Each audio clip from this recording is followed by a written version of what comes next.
کھل گیا تھا. زنجیریں اتنی موٹی تھیں اور اتنی وزنی تھیں کہ امام کے ہڈیوں تک پہنچ گئی. یہاں تک کہ روایت کے الفاظ ہیں جب امام کی شہادت ہو گئی نا تو اس نے کہا زنجیریں کاٹ دو. تو جس کو زنجیریں کاٹنے کے لیے بلایا نا اس نے کہا کہ نہیں یہ زنجیریں کٹ نہیں سکتی, یہ گوشت کو کاٹ چکی ہے. آپ نے اکثر دیکھا نہیں کہ عراق سے جتنی تابوت کی تصویریں آ رہی ہیں سب پہ زنجیریں بندھی ہوئی تھیں. دیکھتے ہیں نا آپ کو ساری کی ساری تصویروں میں آپ کو زنجیریں نظر آئیں گی. روایت کے الفاظ ہیں کہ امام موسیٰ کاظم علیہ السلام کا جب جنازہ اٹھا نا تو اس میں زنجیریں نظر آ رہی تھیں, پاؤں کی بیڑیاں, ہاتھوں کی زنجیریں تابوت میں نظر آتی تھی. آپ جتنے بھی ایرانی علاقے کی تصویریں دیکھیں گے نا وہ تابوت کی تصویر بناتے ہیں تو اس میں دکھاتے یہی ہے کہ جیسے زنجیریں لٹک رہی ہیں, تابوت جا رہا ہے. تھوڑی سی دیر میرے ساتھ چلیں گے. میں ابھی آج عجیب و غریب میری اپنی کیفیت ہے یار, بڑی مظلومیت ہے. تاریخ میں 2 ایسے جنازے ہیں نا جن کا جب تصور کرتا ہوں رونا آتا ہے. ایک امام حسین علیہ السلام کا 3 دن تک دھوپ میں لاشیں پڑا رہا. کبھی ایسا تو نہیں آپ نے سنا ہوگا. میں آج بھی ایک جنازے میں تھا, علامہ رشید ترابی کے بیٹے حاجی ترابی کا انتقال ہو گیا تو بڑی تعظیم سے جنازہ اٹھایا گیا. کبھی ایسا نہیں ہوتا کہ کسی کے جنازے کو تو دھوپ پہ رکھ دیں, لیکن تاریخ کے الفاظ ہیں سید الشہداء کا لاشا 3 دن دھوپ میں پڑا رہا. اور دوسرا جنازہ کون سا؟ دوسرا امام موسیٰ کاظم علیہ السلام کا. 4 مزدوروں کو پیسے دے کے جنازہ اٹھوایا گیا. کہا جا کے پورے بغداد پہ رکھ دینا.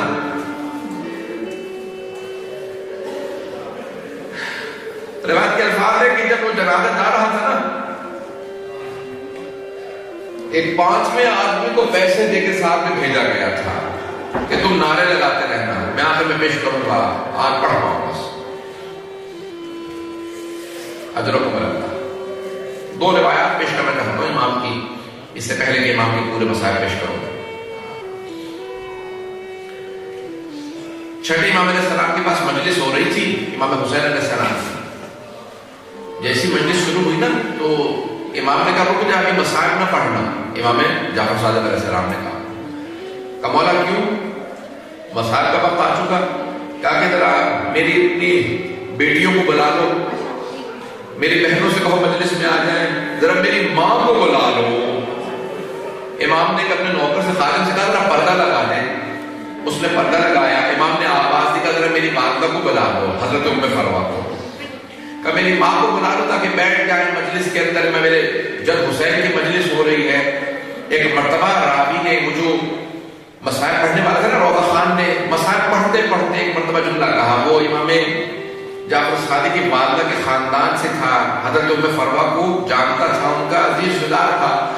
جب امام کی والدہ کی بہت زیادہ رونے کی آواز آئی نا تو اس نے آواز دے کے کہا یا ام فروا, اے بیوی ام فروا, اگر آپ زیادہ روئیں گی نا تو آپ کا بیٹا جعفر صادق آپ کے پاس آ جائے گا, آپ کو سینے سے لگا کے دلاسا دے گا, آپ کے آنسوؤں کو صاف کرے گا. اگر آپ گر گئی, بے ہوش ہو گئی تو آپ کو سہارا دے گا. لیکن بی بی, جب بھی آپ کی پھپھیاں روتی تھی انہیں تازیانے مارے جاتے تھے. اجرکم اللہ. میں سوال کرنا چاہتا ہوں, آپ نے کیا دیکھا؟ اگر کبھی کوئی خاتون بھی دوسری خاتون کو مارے نا تو سارے مرد کہتے ہیں اس خاتون کو مارا گیا ہے.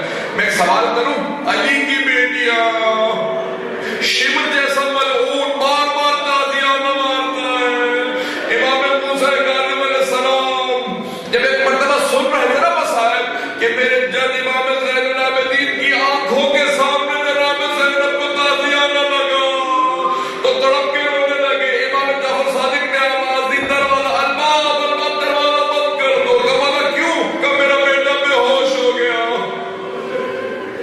امام موسیٰ کاظم بے ہوش ہو گئے. کہا کیوں مولا؟ کہ میرے بیٹے سے برداشت نہیں ہوتا, میرے جد حسین کا مسائل, میری پھپھیوں کا مسائل برداشت نہیں ہوتا.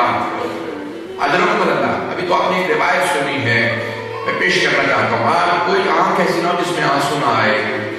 آج ذرا امام رضا کو پرسہ دیجیے گا, آج تمام بیویوں کو پرسہ دیجیے گا. آج جناب معصومہ تم کو پرسہ دیجیے گا. بیوی کو بڑا غم ہے اپنے بابا کی شہادت کا. یہ ساری بیویاں جمع ہے نا, روایت کے الفاظ مدینے میں ساری بیویاں جمع تھیں. سنیں گے بھی تھوڑے سے مسائل پیش کروں گا. امام کے کچھ چاہنے والے تھے, انہوں نے ایک مرتبہ سند بن شاہ سے کہا, ایک دروغہ زندان تھا, کہ ایک مرتبہ امام کی زیارت کروا دے ہمیں. جب سب دیکھنے آئے نا, کہا امام کہاں ہے؟ کہا وہ جو سامنے ہے. کہا سامنے تو ایک کپڑا سا محسوس ہوتا ہے. کہا وہی تمہارا امام ہے. وہ سب اپنے سر پیٹنے لگے, ماتم کرنے لگے. کہا یہ کیا حالت ہے امام کی؟ کہا کھانا اتنا کم دیا جاتا ہے امام کو. کہا امام علیہ السلام بہت کمزور ہو گئے, لاغر ہو گئے ہیں. ایک زندان ایسا تھا, امام کا قدر بڑا تھا. وہ زندان بہت نیچا تھا, اس کی چھت بہت نیچے تھی. امام جب نماز کے لیے کھڑے ہوتے تھے نا تو قیام نہیں کر پاتے تھے, رکوع کی حالت میں رہتے تھے. میرا دل کہتا ہے امام اس موقع پہ کہتے ہوں گے, او میرے بیٹے رضا, جب میرا جنازہ اٹھانا میرے بازوں کے نشانوں کو ضرور دیکھنا. اجرکم اللہ, اجرکم اللہ. بس بھئی آج ایک مرتبہ مشہد کا رخ کر کے امام رضا کو ضرور قصہ دیجیے گا, امام زمانہ کو ضرور قصہ دیجیے گا. پڑھیے نا امام موسیٰ کاظم کے, اس میں الفاظ ہیں السلام علی المعذب بقعر السجون.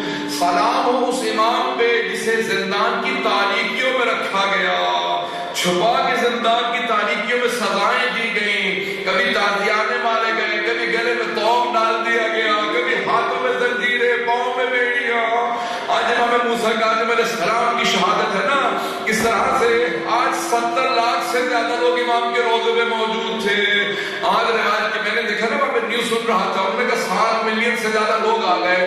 جب وہاں پہ بم پھٹا اس کے بعد میں نے دیکھا کسی آدمی سے پوچھ رہے تھے, نوجوان کیوں رو رہے ہو بہت زیادہ, کوئی شہید ہو گیا تمہارے خاندان کا؟ نہیں, اس لیے رو رہا ہوں میں شہید نہیں ہوا, میں باب الحوال کی زیارت کے لیے آیا تھا, میں شہید نہیں ہوا. کہ جس کے سارے چاہنے والے ہو آئے ذرا ایک مرتبہ ذرا میرے ساتھ مل کے آنکھیں بند کر کے کچھ دیر کے لیے ذرا پورے بغداد پہ چلے, ایک ناشا دھوپ میں پڑا ہے. اجرکم اللہ, اجرکم اللہ. بس بھئی اس سے پہلے کہ میں شہادت کے آخر جملوں کو پیش کروں, 2-4 منٹ 5 منٹ کو تحمت دوں گا, تھوڑی سی دیر میرے ساتھ چلیں گے. روایت کے الفاظ ہیں, امام کو ایک زندان سے دوسرے زندان میں, دوسرے سے تیسرے زندان میں, کبھی کسی زندان میں. امام سے کسی چاہنے والے نے کہا کہ مولا میرے ساتھ میرے گھر چلے, میں آپ کا چاہنے والا ہوں.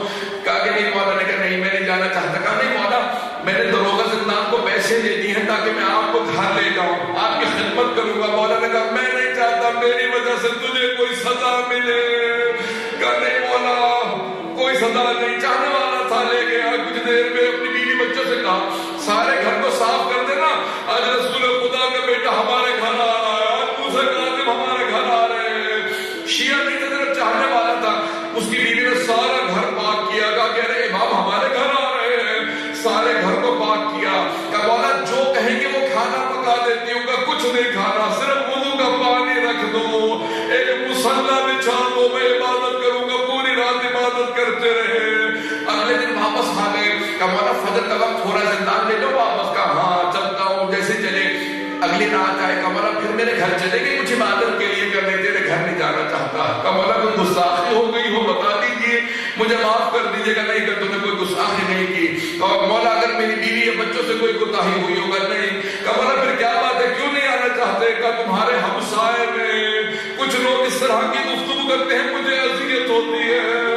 کچھ گانے بجانے کی حرکتیں کرتے ہیں, کہ میرا گھر کے اندر جی نہیں لگتا عبادت کے اندر, میں یہیں پہ زندان میں رہوں گا. بس بھئی ایک مرتبہ کچھ کھجوروں کے اندر زہر ڈال کے امام کے سامنے رکھا.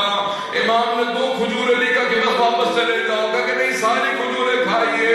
امام نے کہا جب 2 کھجوروں سے تمہارا کام ہو گیا تو ساری کھجوریں کیوں گرانا چاہتے ہو؟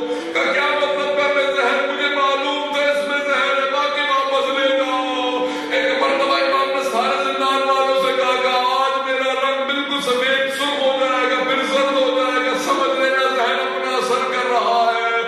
2 سے 3 دن گزرے, تیسرے دن یہ طبیب کو لے کے آئے. طبیب نے, ڈاکٹر نے آگے پوچھا کہ کیا بات ہے؟ امام نے اپنی ہتھیلی کو کھولا. جیسی ہتھیلی کھلی نا بالکل سفید ہو چکا تھا, جیسے خون ختم ہو گیا. کہا مولا کیا بات ہے؟ امام نے کہا تو طبیب ہے, تو نہیں جانتا کیا ہوا؟ کہ آپ کو زہر دے دیا